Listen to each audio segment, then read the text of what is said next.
Fisherfolk are the traditional heart of Bananes Bay.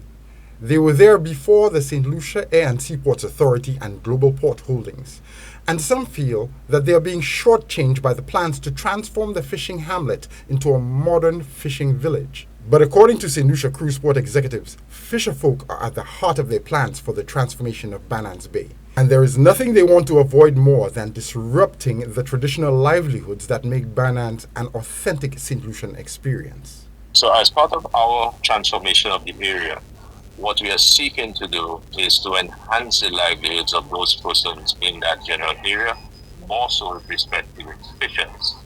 And in that respect, what we are currently doing is one, providing temporary accommodation for the fishers in terms of their lockers and their paraphernalia with respect to their trade.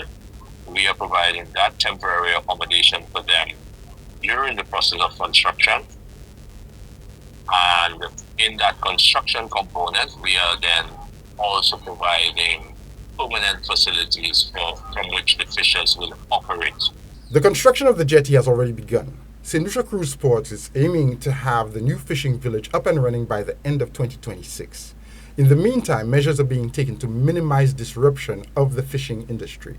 The intention is to minimize interruption. I mean, I cannot, stay here and say that it will definitely not cause any pain or whatever. But what we're trying to do is to minimize any disruption to the livelihoods of the fishers in that area, which is why, even as we speak, I have the contractors working to create those temporary facilities so that they can store their items. If St. Lucia Cruise Ports is right, fishers are on the verge of having more opportunity than ever come to them at Bananes Bay.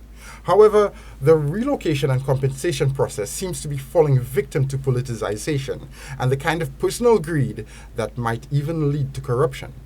Fisherfolk are getting a different deal than inhabitants who are not fishermen, and this greed may be encouraging some people to try to get more money by claiming to be what they are not. Other people who just come in and do business, like just own a boathouse, would still tell them they're leaving here too because they're looking for the extra money, So that is what caused a whole mix-up in that thing there. The government, the Port Authority, and the residents of the fishing hamlet in Bananes Bay are trying to achieve what should have been done years ago, but others failed to do. All parties agree that the outcome will put everyone in a better place than they were before. However, the process is meeting both obvious and unnecessary obstacles that are being propelled by personal desires and political ambitions. With the opposition accusing the government of using corrupt means to shortchange the people, it is left only to the people of Bananes Bay to choose whether they want to use the development of Port Castries to push themselves forward, or to use the process of relocation as a means to do what corrupt governments have always done to people in the past. For Choice News Now, I'm Jason Seafley.